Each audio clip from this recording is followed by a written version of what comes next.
series of exercises one after the other, but you must complete each exercise in order and complete all the repetitions for that exercise. So you're going to do 25 reps of every exercise and 50 of the last two. First exercise, push-ups. Second exercise, frog squats. Third exercise then is a reverse prisoner lunge. Fourth exercise, push-ups. Fifth exercise, push-ups again. Number 6, you're going to do a renegade row. Number 7, we're going to do an arm cross squat. And the last exercise then are going to be burpees, okay? So it's a good challenge, guys. The idea is to take breaks when you need to, and not necessarily you have to complete all the reps in one exercise and then take a rest. So you can do 5 or 10 reps, then rest. 5 or 10 reps, then rest, until you've hit your 25 reps, then you move on to your next exercise, okay? That's how it's designed. It's designed for you to kind of shake out the hands, the legs, give yourself 20 or 30 seconds, and then go back into it. So our first exercise, we always start with push-ups, okay? We go for 25 push-ups. Full range of movement. If you can't do push-ups on your hands, you can do them on your knees, all the way down, back up, all the way down, back up. Another really good way of doing push-ups is actually using something like a couch, the back of a couch or something, that you can actually lean on, because when you take the weight off your upper body, like I'm about to show you, it actually makes it easier. Okay, so the higher up my hands are going to go, the easier it's going to get. So my hands on the bench, feet back, down, push up, all the way down, push up, all the way down, push up. That's going to make it easier. And again, my hands come up higher. Usually we start off in camp with people about this high using a wall or a bench. People coming down and up, and then as they get stronger we can lower that down.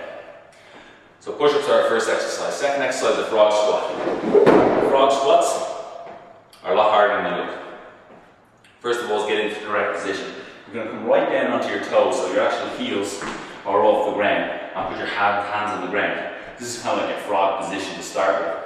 Then what we do is we tuck our elbows as tight into our thighs as we can, okay? So we need to open out the knees a little bit to pull the knees, elbows right up and in to your inner thigh, very upper inner thigh. From here, we're going to lean back onto our heels and straighten ourselves up, but only as far as we can keep those elbows locked in position. And then we're going to come back down onto the toes. You may find it difficult to balance here at the start, that's normal. Up and down, up and down. Like so, but I'm not actually lifting up and moving my elbows. So my elbows stay in that position. So I can only straighten my legs to here, because any higher, my elbows have moved. So that's your limit of your range of movement, is how far you can go up but keep your elbows locked in position. So I do 25 of those. Then I'm going to do 25 reverse prisoner lunges. Your prisoner grip is interlinking the fingers, hands back behind the head up, chest up. You're going to take a step back, push the front knee forward, sink down into it, step back up, squeeze the bum, and come down again. So you do 25 on one leg, and then 25 on the other. So you must complete all 25 on one leg before you do the other. When you're doing it, we're trying to squeeze the bum, push through. If you notice, when I'm doing it, and I'm coming forward, I'm not landing on this leg, okay? If you need to take a break, you can, but really try and finish your movement by squeezing the bum and keeping the right leg, or the working leg, doing all the work. Take a break after 5 or 10 if you need to, shake out the legs, keep going, keep going, keep going until you've done 25 on one leg, then you do 25 on another, and then you move on back to push-ups, back to frog squats, so 25 of each of those. Then you're going to do 25 renegade rows. Renegade row, feet go wider to make it easier. Let's keep your hips as flat as you can, pull the elbow up, and squeeze the shoulder blade back. Elbow up, squeeze the shoulder blade back. Your hand's going to come roughly to your kind of rib, no higher than that. It's not about lifting the hand high. It's just about getting the elbow up, squeezing down. This you're going to alternate, 25 on each side, but alternate to 1, 1, 2, 2, 3, 3, get to 25. Those 50 lifts in total. Then we're into the interesting stuff. 50 arm cross squats and 50 burpees, okay? So our arm cross squats, we're looking for full extension here, so extension in the hips, the arms, the shoulders, and the ankles.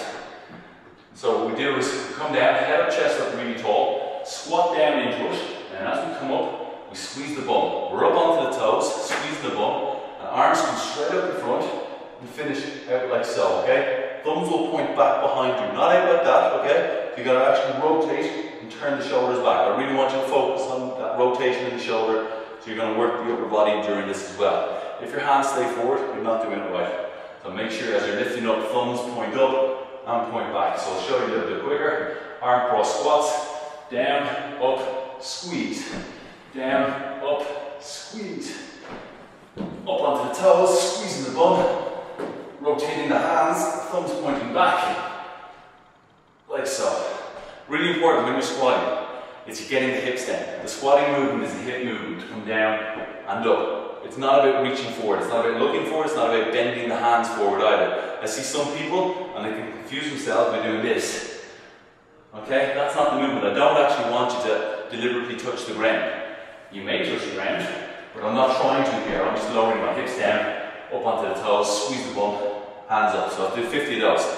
The best way to get through this is to say, right, I'm going to do 10. I'm going to do 10 as fast, as strong as I can, and then I'm going to take a breather. I'm going to give myself 10, 20 seconds, shake out the legs, and then I'm going to do another 10, and do them as fast as I can, and then reward myself with another rest.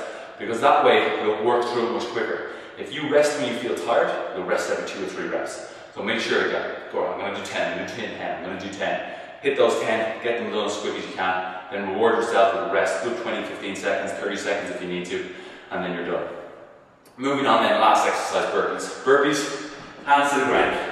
Step back, or you can jump back to make them harder. Jump forward, and jump yourself back up. Hands to the ground, jump back, jump forward, jump back up. Abs nice and tight when you're stepping or jumping back, so you don't want to jump back and end up like that, because that puts all the pressure in your lower back, means your abs aren't actually working. So when you're jumping back from a burpee, abs are nice and tight, jump forward, jump up nice and strong. You get 60 of those done. Once you're done your 60,